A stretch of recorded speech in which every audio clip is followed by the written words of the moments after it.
Hi everyone, today we're going to take a look at the Godox IT30 Pro for our Olympus OM system and Panasonic cameras. And recently I did a review of the IT30 Pro for the Sony cameras.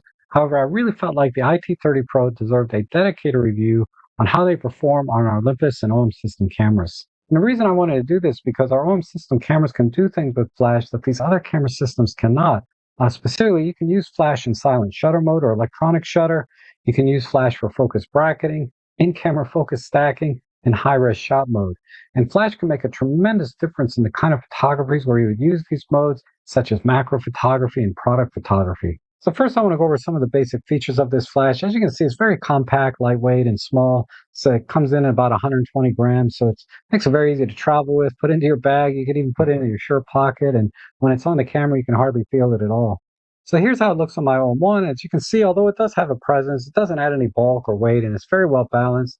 And you also notice that on the back here, that it sits flush with the back of the camera so that I can bring this up to my eye without any interference from the flash itself. However, this did introduce a problem in previous versions.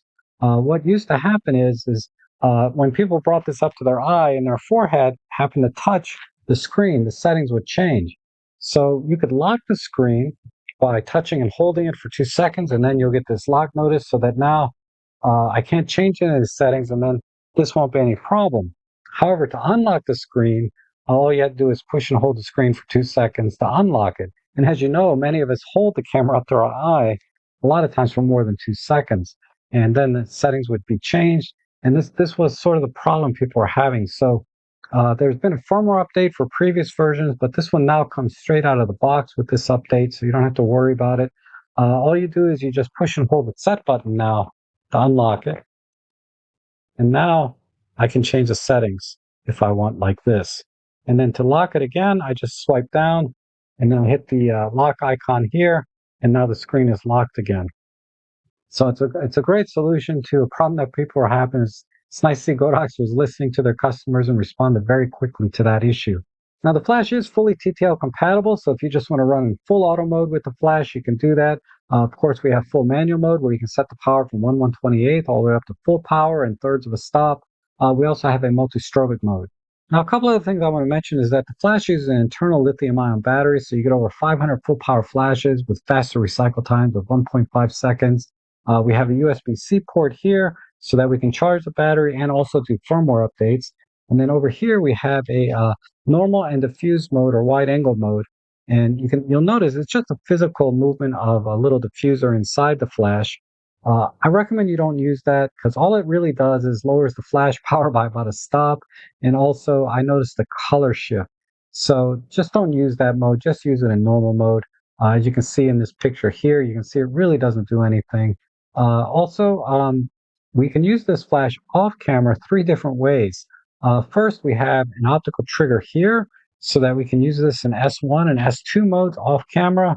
And we also have a PC sync port here, 2.5 millimeter jack, which I really appreciate because this allows me to use this flash off camera using a PC sync cable or on other cameras that are not necessarily Olympus cameras. I could even use this flash on some of my older film cameras because of this PC sync port. So I really like that. Um, and then coming around to the back here, you notice we have 3 buttons and we also have a dial here. So we can change settings very quickly without using the touch screen. So it gives you access to that. And finally, we have just the lock button here so that we can remove the flash. But when we put it on here, there's a little pin inside that goes down and locks the flash so it won't slide off. I mentioned earlier that this flash can be fired off camera a third way, and that's because it has the Godox X wireless system built right into it, like many of their higher end flashes. And that's really a very powerful feature. So if I wanted to fire this flash off camera, I can use any of these Godox X wireless triggers to do that. I'll just show you real quick how to set this up. Right here, I have the Godox X3 trigger here, and I'm on channel 10 and group A. So all I have to do is swipe down and go into the menu, go into the wireless menu here, set the channel to 10, like this. And I'm not going to set the ID number, and the ID number is turned off in here as well. We'll go back out, then we'll swipe down again, and then I'm going to put the flash into receiver mode. And right now, this icon represents this is for on-camera use. This is transmitter mode, and I'll come back to that. And this is receiver mode to fire this flash off camera. So, and that's it. and then we'll go back and we'll make sure we're on group A. If this was not on group A, I could change it here. So like now we're on group C, I can change this back to group A very easily using the touch screen. And now we have this matched, right, or paired. Channel 10, group A, channel 10, group A. So if I push the test button here, you can see, hopefully, that it's firing. Now, because this is on the Godox X wireless system, this can actually use not only off camera via trigger, but you can actually use this as a trigger to control other flashes off camera. So there's almost no need to buy a dedicated trigger anymore. And in fact, this flash is cheaper than this trigger. This is like right now like $75 and this is $85. So there's almost no need to buy these anymore. You can just buy this, and it also acts as a flash in of itself. So I've been telling people, no need to buy this, just buy this. Now, dedicated triggers do have some additional features. You can control up to 16 groups and a couple other more advanced features. But for the most part, really all you need is this. So if I wanted to fire, say, for example, this flash using this trigger, all I have to do is put this flash into trigger mode. So we'll do that real quick. And you just do that with the icon here. So that was on camera. So this is transmitter mode. And then all I have to do is match this flash to the channel and group number.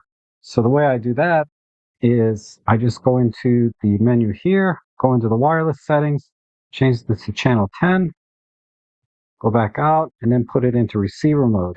And right now it's on group A, of course. If it wasn't, I could just change it to another group. But let's put it on group A.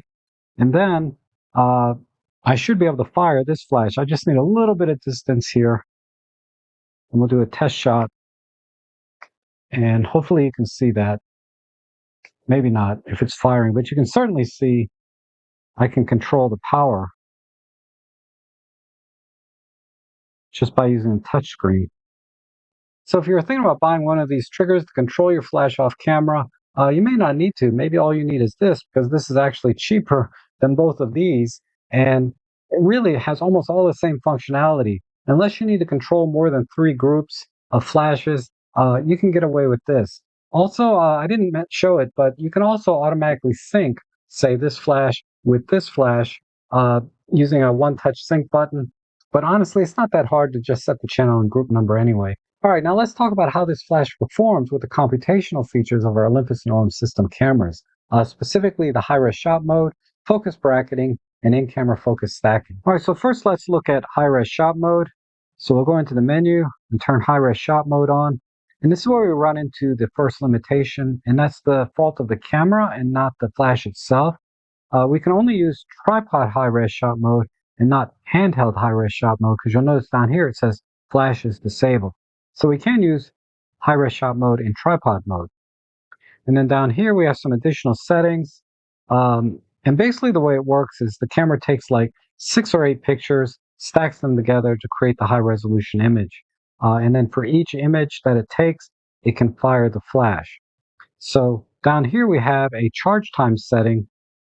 And because the flash communicates with the camera, you can leave this at 0 and you don't have to worry about misfires. This is more for flashes that are, say, full manual and don't have TTL compatibility.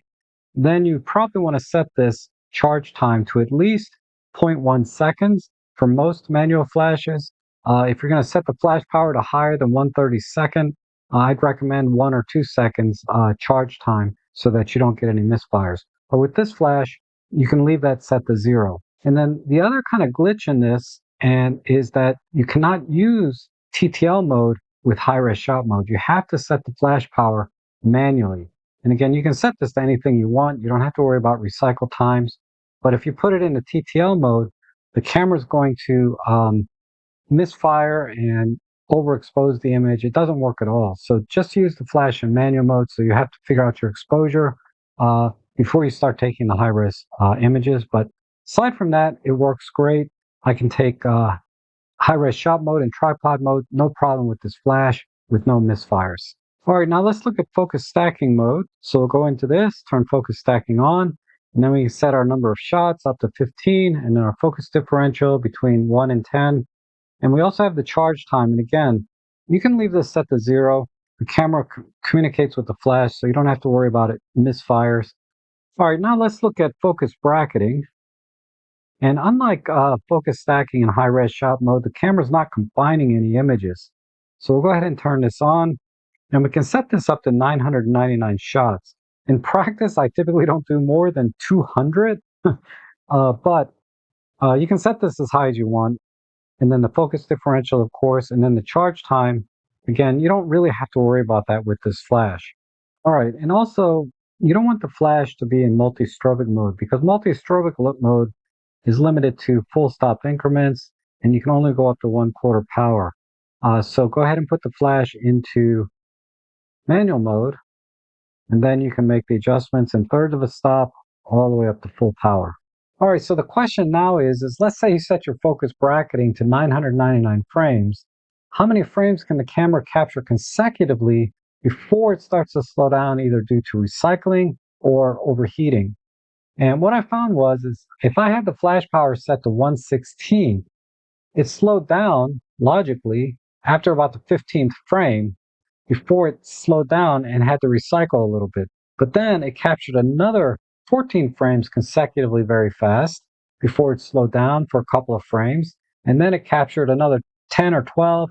And then it kind of stayed at that 10 or 12 range of consecutive flashes up to about 93. Once I hit about the 93rd frame, the flash slowed down considerably, and I think that was due to overheating. So it has, obviously heat management built in. So that's a pretty good performance because for a lot of focus bracketing, you really don't need to capture that many frames. That said, I did set the flash power to 1/32, and I got all the way to 200 frames consecutively without it slowing down. And then I went crazy and I set it to 1/64 power, and I actually captured 624 frames consecutively without the flash or the camera slowing down. And it captured it roughly at 7.5 frames per second when it was going in a fast consecutive succession. And then when it would slow down, either due to overheating or recycling, I was actually at about 1.2 frames per second. So really an excellent performance from such a tiny flash. Now, a few other things I want to mention before I wrap this up is, and it should be obvious, but when you mount this on the camera, it doesn't rotate or tilt. It's only going to fire directly forward. And this really only causes a problem if you're going to use larger lenses that are wide angles. So say like the 12 to 40 Pro with the lens hood on, I did notice at closer distances, at 12 millimeters, I got a little bit of a shadow cast at the bottom of the frame. And if I took the lens hood off, the shadow is almost completely gone. And especially if you zoom in to say 20 or 25 millimeters, you're not going to see that shadow because the field of view narrows, obviously.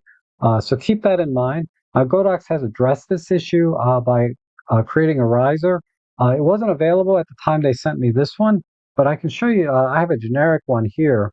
But basically what you do is you just put the riser into your hot shoe on your camera, then you mount the flash on it, and then this will also allow you to tilt the flash backwards so you can do bounce flash. So it raises the flash up high enough so you're not going to get any shadow casting issues at wide angles, and it also gives you the option to bounce flash. Uh, One other thing I want to mention is that the TTL mode works great.